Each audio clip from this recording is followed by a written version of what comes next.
How I Met Your Mother is genuinely one of my favorite shows, and not just because it's a sitcom, but because it's just a perfect show to watch over and over again, and some episodes truly just never get old to me.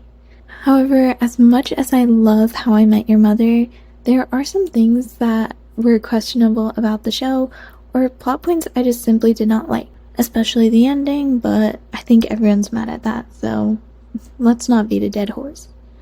One thing I found really interesting about the show is the relationships, specifically the ones in between the friend group, and of course by that I mean the ones between Robin and Ted and Robin and Barney.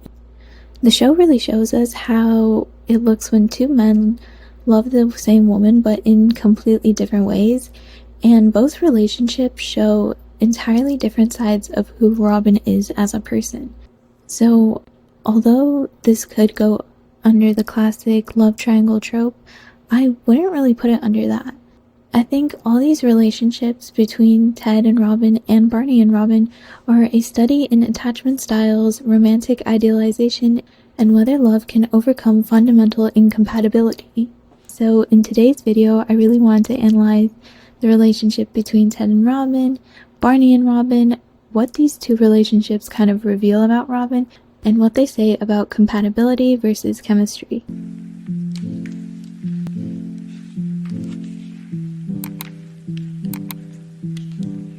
After seeing the show numerous times, I can confidently say that Ted loves the version of Robin that he imagines in his head, and Robin loves Ted, but not in the way he needs. Their entire relationship is an emotional mismatch built on idealization, timing, and conflicting life values. In the show, we see that Ted falls for Robin within literally seconds of seeing her, and it's a classic case of rapid romantic idealization. Psychologically, this aligns with the attachment style called anxious preoccupied attachment, where the attachment is very fast, filled with deep longing and a fear of losing connection. We also see a certain theory play in the psyche of Ted called the narrative identity theory. Ted wants his life to feel like a story, and Robin becomes the protagonist of that story. To Ted, Robin isn't just a woman, she's, quote-unquote, the one. But here's the problem, Robin never asked to be that. Remember, Robin doesn't want marriage, she doesn't want kids, she values freedom and mobility, she prioritizes her career, and she really fears dependence on anyone else. She exhibits a dismissive, avoidant attachment style, where she's very secure in self-reliance and is uncomfortable with deep vulnerability and is kind of, I guess, allergic to being needed. While Ted is all about the heart, Robin is all about independence, and they're kind of orbiting the same area with very opposite ideals. Psychologically, life goals are one of the strongest predictors of compatibility, and Ted and Robin, like I said, are on opposite ends. While Ted dreams of domesticity and a family, Robin dreams of travel, her career, ambition, autonomy, all those amazing things. And while love can bridge some personality differences, it can't really bridge core values, and their relationship is the perfect example of we love each other, but we can't really give each other the lives that we want. So why do they keep coming back to each other? This is something that has annoyed me throughout the show because I think every time they broke up, there was a reason why they broke up, and the show made it so clear. And also there's a reason why I hated the ending, because they made such a beautiful, perfect ending for Ted and Robin where they both let go of their past and decide to move forward in their lives, only for the ending to unravel that, which just made me so mad. But going back to my original point, emotionally, them going back to each other really satisfies two deep needs.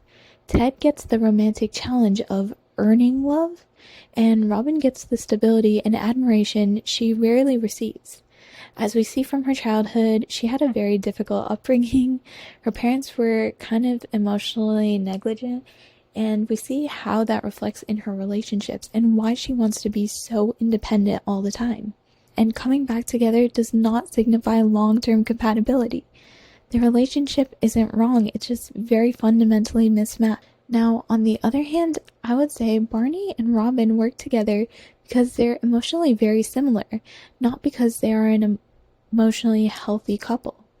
Their relationship is a case study in mirrored attachment styles, self-sabotage, and growth through vulnerability. Both Robin and Barney fear emotional intimacy, use humor and avoidance as a coping mechanism, and they have these sort of childhood wounds around neglect and emotional instability, like I was talking about before. They're both deeply independent, and they distrust traditional relationships. Where Ted is earnest, Barney and Robin are in this mindset: if they joke about these sort of things or they keep people at bay, then nothing can hurt them. And I think they're able to recognize each other's defenses because they have the same one. Another difference between Barney and Robin and Ted and Robin is that Barney and Robin fall in love through friendship, not a fantasy. Barney and Robin's bond really starts in this sort of competition, banter, and genuine understanding of one another, and they form a secure, functioning attachment. They're two avoidant people who feel safe enough with each other to take the risk of intimacy. While Ted sort of idealizes the life he can have with Robin, Barney doesn't do that. He sees Robin, he sees her ambition, flaws, the chaos she brings, and he loves her in that exact form, which makes them such a strong couple. Another thing I loved about their relationship is how it forces Barney to grow. Psychologically, Robin is Barney's corrective emotional experience. She calls out his avoidance, she pushes him towards vulnerability, and she makes him want to be a better person. So why didn't Barney and Robin work in the long term? Well, one part of me wants to blame the writers because I really think they should have worked in the long term. And I think their breakup was just to push Ted and Robin back together when no one was asking for that. But okay, let's pretend like, yes, this is a good ending for Barney and Robin. Okay, so why didn't they work? Even with all their chemistry, I think their breakup was really rooted in deep attachment and security, and finding a difficulty with balancing independence with also having a partnership, because you're essentially sharing your lives together when you get married.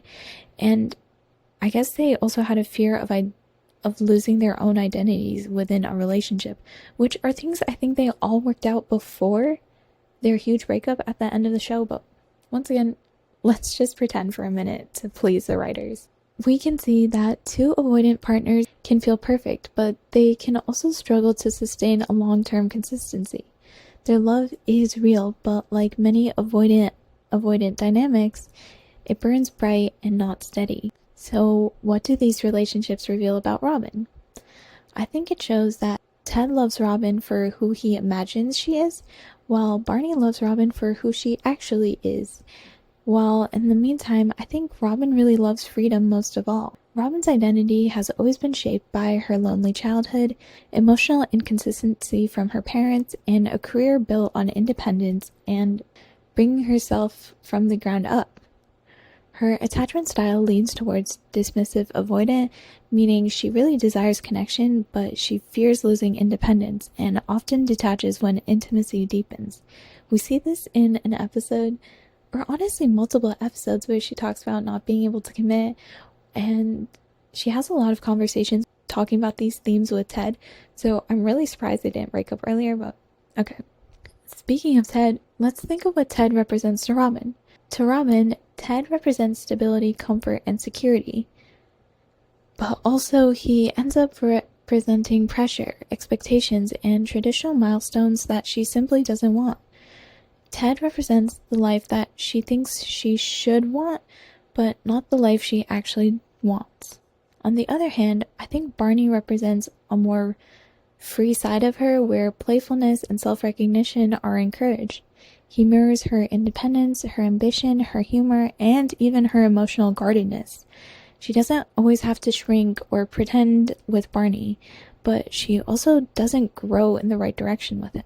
At least according to the writers. Once again, I think they could have grown well together. It's just that they broke up, so ugh.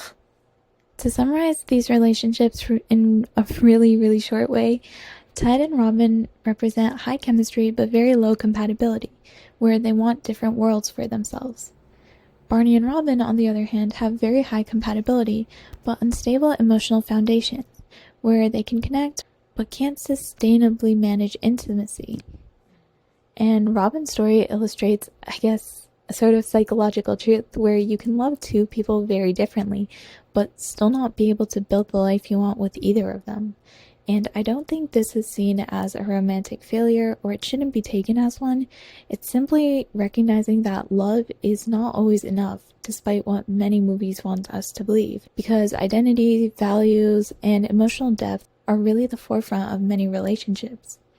Though How I Met Your Mother at the surface seems like a show about finding the perfect partner and the one, I think it's also really about how different relationships show us who we are, what we fear, and what we need from a relationship.